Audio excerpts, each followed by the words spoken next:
She's the biggest star in all of sports, and she's a woman. This is very unique. No woman's ever been asked to carry this burden. No, it's never happened in America. All of that. And it's like, oh, wow. And then obviously you have Angel Reese still trolling her and the people in the media being uncomfortable. She's playing in a social issues league that wants to wear shirts that say vote, wants to scream Black Lives Matter, wants to push some sort of political agenda. She just wants to ball. From leading the league in attendance to an early playoff exit, the Fever season was a roller coaster, and Caitlin Clark was in the front car. What made their playoff run different from their regular season success? Before we move on, I'd like to ask you a small favor. If you appreciate this content, please take a second to like this video and subscribe to the channel. Over 98% of you watch the videos without subscribing. It costs you nothing, but it makes a huge difference to us. So, did you click the subscribe button? Great, thank you so much. Now, back to the video. Let's talk about Caitlin Clark's rookie season. It was insane. She broke records left and right. Most assists in a season? Check. Most points by a rookie? You bet. And get this, she led the Fever to the playoffs for the first time since 2016. That's huge, but you know what's crazier? Playoffs were a whole different story. We just watched one of the most unique experiences in the history of sports. And I'm talking about the Caitlin Clark experience. She was the biggest star in college sports. She took that mantle in March and April of 2023. She's now the biggest star in college sports, and she's playing at Iowa. And then the clock rolls into the NCAA tournament. And by the NCAA tournament, I was like, this girl's the biggest star in sports. Imagine this, Clark's dominating all season, then bam, playoff pressure hits. It's like night and day. The same player who lit up arenas suddenly faced challenges no one saw coming. Here's where things get wild. Playoffs? That's a whole different ballgame. You won't believe what happened when the pressure cranked up. It's a story of expectations, nerves, and a rookie facing the biggest test of her career. Remember when the Fever started one date? Everyone wrote them off. Then Clark showed up and suddenly, they're selling out arenas. How did one rookie flip the script so dramatically? The Indiana Fever season was on life support. They were struggling big time, but then boom, Caitlin Clark enters the scene and everything changes. It's like she brought a whole new energy to the team. Clark's impact was immediate and intense. And she's caught up in this racial discussion, and she's dealing with Nike, an organization that got her on a bargain basement deal and is telling her, well, we're gonna wait to promote you until we're done promoting Asia Wilson. They're all having conversations they used to not have because no one cared about the WNBA. And so these guys could go play their game in anonymity with very little pressure. No one really cared. And they got a little small 3-4 week break because of the Olympics, but it still wasn't much of a break because a lot of the discussion was about how come she ain't on the Olympic team?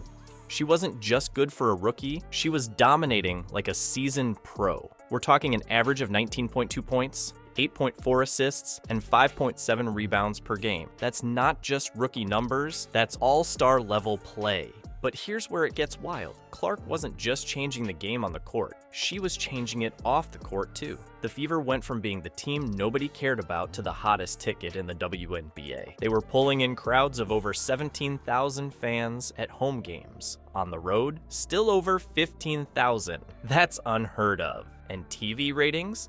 Clark was like catnip for viewers. Her games were pulling in nearly 1.2 million viewers on average. That's triple the normal WNBA viewership. Triple. She wasn't just a player, she was a full-on phenomenon. But you know what's really impressive? Through all this hype, Clark kept her cool. She wasn't about the fame or the attention, she just wanted to play ball. In her own words, I just want a ball. That focus, that drive. It's what turned the Fever season around. Think about it. They started 1-8, facing off against some of the toughest teams in the league. Most rookies would have crumbled under that pressure. Not Clark. She used it as fuel. She connected with her teammates, especially Aaliyah Boston and Kelsey Mitchell. Together, they started turning those losses into wins. As the season went on, the Fever weren't just winning games. They were making a statement. They went from being the team everyone expected to lose to the team no one wanted to face. And it was all because of this rookie who played like she'd been in the league for years, from rookie sensation to playoff struggle.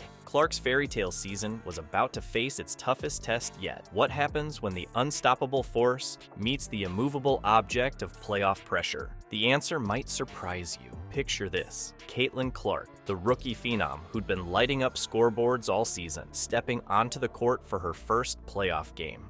They're going to give their best effort. They wanted to win that game, but I think there was also part of them to just, let me get to Cancun, let me get out of this bubble. I need a break. Because I've been waiting all season. And I know Aaliyah Boston has been supportive of Caitlin Clark, but Aaliyah Boston has a different personality. Aaliyah Boston, from my vantage point, one of the nicest people on the planet. Hats off to Caitlin Clark, hats off to the Indiana Fever, hats off to Christy Sides. And not the perfect coach, but a young coach that helped them get through. The arena's electric, fans are going wild, and expectations are through the roof. But something's different. The air feels heavier, the lights seem brighter, and suddenly, every move matters more than ever before. Game 1 hits, and it's like watching a different player. Clark, who'd been averaging a stellar 19.2 points per game, manages just 11 points. Her shooting? Ice cold. We're talking 4 of 17 from the field and a shocking 0 for 7 from three-point range. It's like someone flipped a switch, turning the rookie sensation into a nervous newcomer. But here's the thing, it wasn't just Clark feeling the heat. The entire Fever team looked overwhelmed. The final score? A brutal 93-69 loss to the Connecticut Sun. It's like they walked into a buzzsaw, and Clark was caught right in the middle of it. Now, you might be thinking, what happened to the unstoppable Clark we saw all season? Well, playoff pressure is a whole different animal. Imagine being 21 years old, carrying the hopes of an entire franchise, and facing a team loaded with playoff experience. It's enough to make anyone's knees shake. The media circus didn't help either. Cameras everywhere, reporters hanging on every word, social media blowing up with every missed shot. It's exhausting just thinking about it. Clark and her teammates were feeling it big time. The mental and emotional toll off the charts. In the midst of all this chaos, Clark drops a line that says it all. I just want a ball. 5 simple words that speak volumes. Here's a young player, drowning in attention and expectations. I'm disappointed in you. And Molly, I'm disappointed in you. Molly, what's up? You understand? Because here's where I'm at, Molly. Where all the ladies at? Huh? What did I say? Who's the bad guy, Shay Shay? It me. We were the bad guys, Shay Shay. Molly. I said. Really, Molly? Wow. They jumped on us. They jumped on us, Molly. They jumped on us as a just wanting to focus on the game she loves. But in the playoffs, it's never that simple. The pressure affected Clark's game in ways no one expected. Her usual crisp passes weren't connecting. Those deep threes that usually found nothing but net were clanging off the rim. It was like watching a completely different player. But here's where it gets interesting. Just when everyone thought Clark was crumbling under pressure, she pulled out something incredible in Game 2. The comeback was on, but was it enough to save the Fever's season? Game 2 was make or break for Clark and the Fever. And what happened next? It's the stuff of legends. Just when everyone counted her out, Clark rewrote the record books. 45 points scored or assisted, the most ever by a rookie in WNBA playoff history. So how did this historic performance still result in defeat? The twist in this tale will leave you questioning everything you thought you knew about playoff basketball.